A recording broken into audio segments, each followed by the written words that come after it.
What's going on there, Sea Milk? So here's the deal. This is the perfect segment to address this. Yeah. Okay. There is a woman washing dishes in hot pig slop. In pig slop, yeah. Okay. It might not even be hot. Okay. It might not. Well, I think it is steaming. Okay. Anyway, That using could just be natural decomposition. This steam, is true. You know? This is true.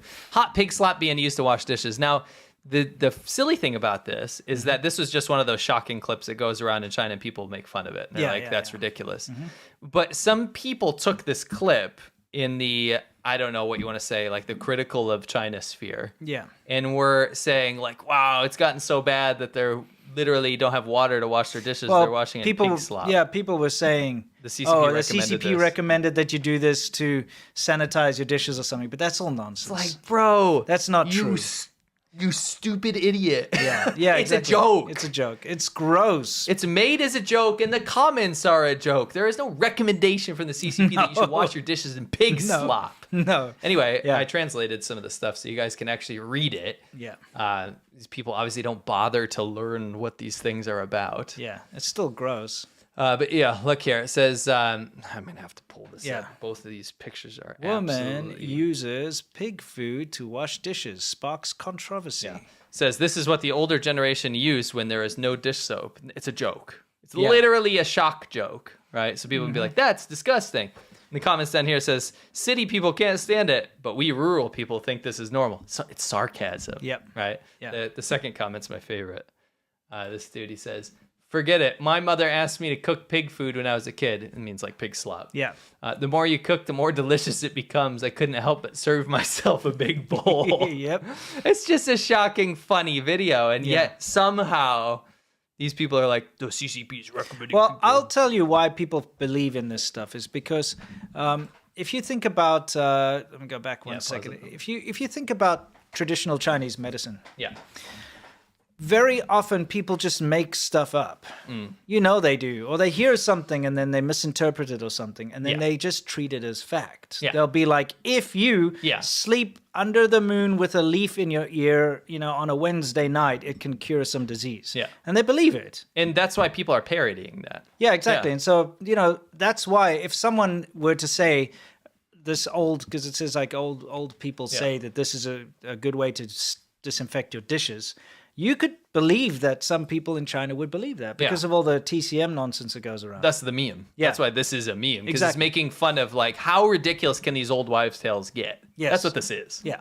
And yet people took this seriously. Yeah. This is interesting because this has roots in us and it also pertains to a lot of other things. And the reason I brought it up is recently it's being used in an official capacity by Chinese people and the Chinese government to talk about Taiwanese people. But first we have to explain to you what this actually means. Okay, and we have a little thing I put together a while ago. At the bottom of the well. So, Jingdi Zhiwa tells the story of a frog that was born in the bottom of an old well. He would gaze up at the dim light, believing that this was in fact the sun. One day, a bird flew into the well and spoke to the frog. Why do you not come up to the outside world where it is bright and warm? The frog replied, 傻不拉几，你这个他妈的外国人，这是我们的中国，你不是中国人，滚回你自己的国家，中国共产党万岁，中国第一. Which roughly translates to, you are a fool. This that surrounds us is in fact the entire world.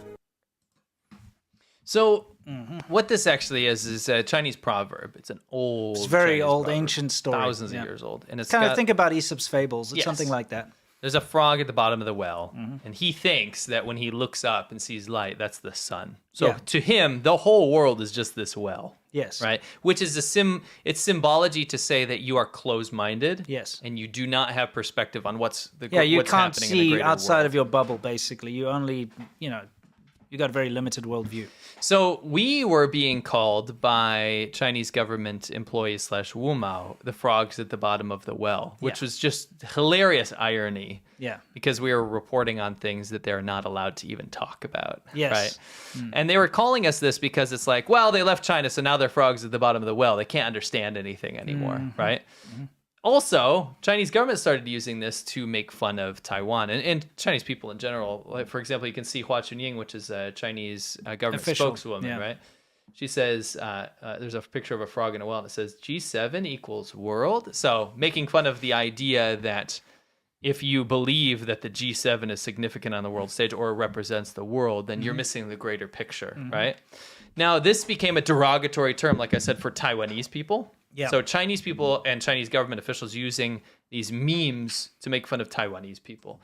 And we can see that in some of these other things. For example, in this one here, it says, the universe revolves around Taiwan and the people of Taiwan can decide. So they're making fun of Taiwan's democracy by saying that everyone in this well is just trapped in this well and they don't have a picture or outside view of what China actually is, right? Yes. They probably look down on China, right?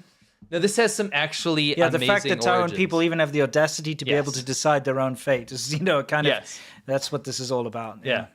How dare they? Yeah, right? How dare they? So how close-minded, right? It says, are Taiwanese people like frogs in a well? And these images go around, and Taiwanese people are called frogs in the well. When the sheer irony is that it's Taiwan that has freedom of press. Yes. Free internet.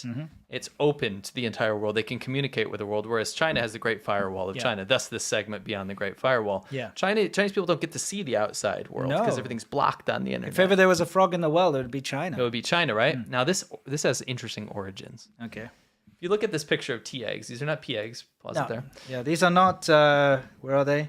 Not piss eggs. No. This... The reason I'm showing you a picture of tea eggs, which are awesome, by the way, which are great. Yeah, they're basically eggs boiled in like soy and tea. Yeah. Anyway, the reason I'm showing you these is that this is where this phrase comes from. The frog in the bottom of the well is a reference for derogatory reference for Taiwanese people. In the 90s, a Taiwanese reporter went to rural China in Henan. Yeah, went to a village, reported on how holy crap, it's poor here, right?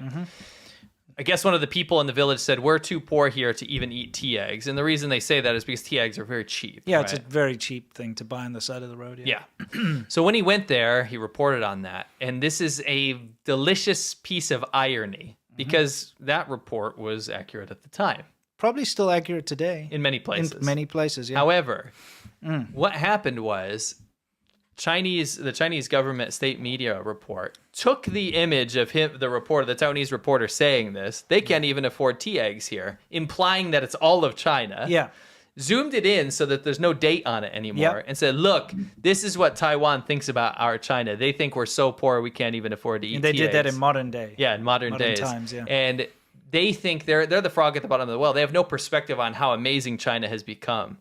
And so then netizens and people in China started saying, oh, look, Taiwanese people don't even know about us real Chinese people anymore because they're so cut off. They're at the bottom of the well, right? Sure. And that's actually how this happened. It became a genuine news story that they bastardized and turned it into reverse propaganda. Yep. It's pretty crazy. Yeah. 100%. It was interesting. Interesting to learn the origins of this. We have been called such a thing as well. Yeah, we have.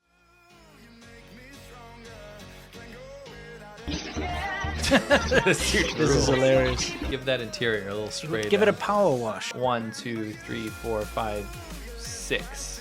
And he taught his son to do the same. Yeah, like father, like son, you know? Man, this audio's deep fried. It's so deep fried. I love it. This guy can herd goats, though, man. He's doing everything within his ability. This is the most fabulous goose ever. What's going on? This is how you attract a crowd in rural China. This is rural ingenuity. Pretty epic. Yeah.